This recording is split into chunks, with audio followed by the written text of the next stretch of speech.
తిరుచానూరు శ్రీ పద్మావతి అమ్మవారిని సినీ నటి సమంత దర్శించుకున్నారు. ఇవాళ ఉదయం అమ్మవారి పుష్పాంజలి సేవలో పాల్గొని మొక్కులు తీర్చుకున్నారు. దర్శనానంతరం సమంతకు పండితులు వేద ఆశీర్వాదం అందించగా ఆలయ అధికారులు పట్టు వస్త్రంతో సత్కరించి అమ్మవారి తీర్థ ప్రసాదాలు అందజేశారు.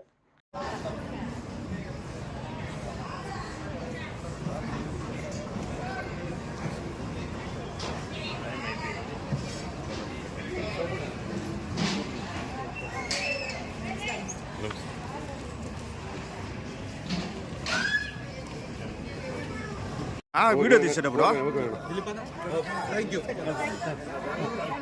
బాగుంటుంది one selfie madam side madam ఒక సెల్ఫీ